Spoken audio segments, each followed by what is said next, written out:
Olá, meus queridos, sejam sempre muito bem-vindos. Para quem não me conhece, eu sou Karina Carrascosa. E agora nós vamos para a 11ª questão da prova da Prefeitura de Concórdia do ano de 2022 da Banca FEPESE. É uma questão que fala sobre a composição das resinas compostas. Vem comigo!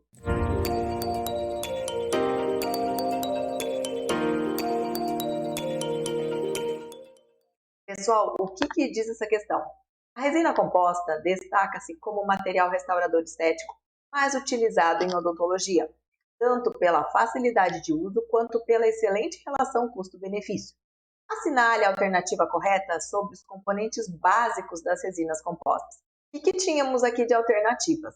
Letra A. Os agentes iniciadores são químicos que, uma vez ativados ou excitados, dão início ao processo de polimerização. Sistemas resinosos fotoativados, agente iniciador normalmente é uma canforoquinona ou outra diquetona. Alternativa B. A matriz resinosa é geralmente constituída de monômeros de acrilatos alifáticos ou aromáticos, sendo o bis-GMA, o UDMA e o uretano etil dimetacrilato, o EDMA, os mais comumente utilizados. Além desses componentes, a matriz resinosa possui monômeros diluentes, necessários para aumentar a viscosidade dos monômeros de alto peso molecular. Alternativa C. As partículas de carga provêm estabilidade dimensional à instável matriz resinosa, com a finalidade de melhorar suas propriedades. Quando essas partículas são misturadas à matriz, seu primeiro efeito é o aumento da contração de polimerização, pelo fato de diminuir a quantidade de resina presente em um certo volume do material. Alternativa D. O agente de cobertura, conhecido como silano, é o material responsável pela união das partículas de carga à matriz resinosa. No entanto, prejudica as propriedades físicas e mecânicas, uma vez que propicia uma transferência de tensões da fase que se deforma mais, a matriz, para a fase mais rígida, a carga. E a alternativa E.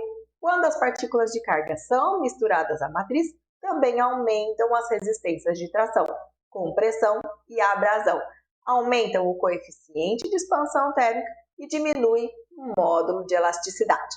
Meus queridos, me desculpem pela voz, eu estou rouca, saindo de uma gripe, mas eu não queria deixar vocês sem vídeo essa semana. Já deixa aqui o seu like, você que ainda não é inscrito, se inscreve no canal para que eu possa continuar esse trabalho com vocês e vamos revisar esse assunto. Quando falamos de resina composta, temos que lembrar dos seus três principais componentes: a matriz orgânica, o agente de união e a matriz inorgânica. Vamos começar pelo mais simples, que é o agente de união, que é o silano. Então, é um agente de união silânico. Agora, em relação à matriz orgânica, temos que lembrar que é a principal componente das resinas compostas. Se a gente considerar aqueles três principais componentes, a parte orgânica, a inorgânica e o agente de união, a maior parte disso tudo é matriz orgânica.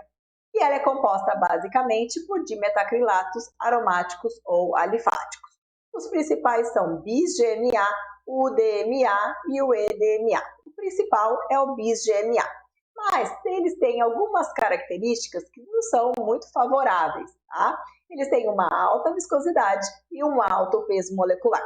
Para corrigir isso, foram acrescentados monômeros diluentes, que são o EGDMA e o TEGDMA. Esses monômeros diluentes, eles têm uma baixa viscosidade e um baixo peso molecular. Então, quando a gente acrescenta monômeros diluentes a essa matriz, a gente tem uma redução da viscosidade. Isso vai trazer uma melhora da manipulação e do manuseio desse material. Mas a gente vai ter também alguns probleminhas, que são o aumento da contração de polimerização e o aumento do coeficiente de expansão térmico linear. A gente não pode esquecer que quando a gente acrescenta monômeros diluentes, que são EGDMA e o TEGDMA, a matriz resinosa, que é basicamente bis-GMA, UDMA, a gente vai ter uma melhora da viscosidade, vai reduzir a viscosidade, vai ficar mais fácil de trabalhar com esse material, mas a gente também vai ter pontos negativos, que é o aumento da contração de polimerização e o aumento do coeficiente de expansão térmico linear. Considerando isso, a gente entra agora na matriz inorgânica, que ela vai ser acrescentada para melhorar essas características que ficaram deficientes aí. Então, a matriz inorgânica são as partículas de carga que são acrescentadas à resina. Geralmente é o quartzo, a sílica e as partículas de vidro. Temos outras, sim, mas essas são as principais para a nossa prova de concurso público. Quando a gente fala de matriz inorgânica, de partículas de carga, a gente tem que lembrar que elas são inseridas nesse material para fortalecer a resina, para aumentar, para melhorar as suas propriedades mecânicas. Reduzindo assim a contração de polimerização, diminui também o coeficiente de expansão térmico linear, diminui a absorção de água, confere radiopacidade, aumenta a resistência, tração, compressão e abrasão e aumenta o módulo de elasticidade, que está intimamente relacionado ao aumento de rigidez do material. Ficou claro aqui, pessoal? Fazendo um resuminho aqui, então, para facilitar a sua memorização. A gente tinha lá a base da resina composta, que era bis, GMA, UDMA. Mas eles tinham uma altíssima viscosidade, ficava difícil trabalhar com esse material. O que fizeram? Acrescentaram monômeros diluentes, EGDMA e o TEGDMA. Ótimo, reduziu a viscosidade, ficou mais fácil de trabalhar com esse material, mas aumentou a contração de polimerização e aumentou o coeficiente de expansão térmico linear. E agora, vamos acrescentar partículas de carga, matriz inorgânica. Para quê? Para melhorar as características, as propriedades mecânicas desse material. Legal! Então agora a gente tem o quê? Redução da contração de polimerização, redução do coeficiente de expansão térmico linear. Também temos melhora da resistência e do módulo de elasticidade desse material. Além daqueles 3 componentes principais da resina composta, a gente tem que lembrar de mais 3 detalhes aqui. São os iniciadores ou ativadores, os inibidores e os modificadores de cor. As bancas também amam perguntar sobre isso. Então, em relação aos iniciadores e ativadores para as resinas quimicamente ativadas, seria o peróxido de benzoíla. Para aquelas resinas fotoativadas, principal canforoquinona mais amina alifática. Mas o que cai nas provas geralmente é canforoquinona. Além disso, também temos diquetona e fenilpropadiona. Os inibidores, nós temos hidroxitolueno butílico e a hidroquinona. E os modificadores de cor, o dióxido de titânio e o óxido de alumínio.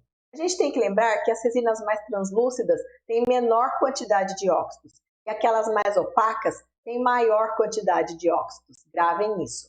Voltando para a nossa questão, temos que encontrar uma alternativa correta em relação aos componentes básicos da resina composta. Vamos começar de baixo para cima. A alternativa E. Quando as partículas de carga são misturadas à matriz, também aumentam as resistências de tração, compressão e abrasão. Aumentam o coeficiente de expansão térmica e diminuem o módulo de elasticidade. A primeira parte está correta, mas quando a gente adiciona partículas de carga, a gente tem uma redução do coeficiente de expansão térmico linear. E a gente tem também um aumento do módulo de elasticidade. Então, está invertido aí. A gente tem que lembrar que a partícula de carga ela vai melhorar as propriedades mecânicas desse material. Então, está incorreta a alternativa E. Alternativa D. O agente de cobertura, conhecido como silano, é o material responsável pela união das partículas de carga à matriz resinosa. No entanto, prejudica as propriedades físicas e mecânicas, uma vez que propicia uma transferência de tensões da fase que se deforma mais matriz para a fase mais rígida, que é a de carga. Pessoal, isso vai prejudicar as propriedades físicas e mecânicas? Não. A literatura fala para a gente que isso vai melhorar as propriedades físicas e mecânicas. Por isso que a alternativa D também está incorreta. Alternativa C. As partículas de carga conferem estabilidade dimensional à instável matriz resinosa, com a finalidade de melhorar suas propriedades. Perfeito? Quando essas partículas são misturadas à matriz, seu primeiro efeito é o aumento da contração de polimerização. Aí matou, né, pessoal? Quando a gente adiciona a partícula de carga à matriz resinosa, é justamente para diminuir a contração de polimerização. Então, essa alternativa também está incorreta por conta disso. Alternativa B. A matriz resinosa é geralmente constituída de monômeros de acrilatos alifáticos ou aromáticos, sendo o bis-GMA, o UDMA e o uretano etil de metacrilato, o EDMA, os mais comumente utilizados. Além desses componentes, a matriz resinosa possui monômeros diluentes, lembra? O EGDMA e o TEGDMA. necessários para aumentar a viscosidade dos monômeros de alto peso molecular? Lembrem, IgMA, UDMA eram muito viscosos de alto peso molecular. A gente adiciona monômeros diluentes, que é o EGDMA, o TGDMA, para quê? Para diminuir a viscosidade, para facilitar o manuseio, a manipulação desse material. Então, não é para aumentar a viscosidade. Monômero diluente é utilizado para diminuir a viscosidade da matriz resinosa, para facilitar a manipulação desse material. Por isso que também está incorreta. E aí chegamos na alternativa A, que é a resposta da nossa questão, onde diz que os agentes iniciadores são químicos, que uma vez ativados ou excitados, dão início ao processo de polimerização. Nos sistemas resinosos fotoativados, agente iniciador normalmente é uma camporoquinona ou outra diquetona. Perfeito, é isso que a gente encontra na literatura. Meus queridos, minha voz conseguiu chegar até o fim. Espero que vocês tenham acertado, que vocês tenham compreendido esse assunto. Agradeço mais uma vez a sua companhia aqui comigo. Deixa nos comentários o que você achou dessa questão e nos vemos no próximo vídeo. Tchau!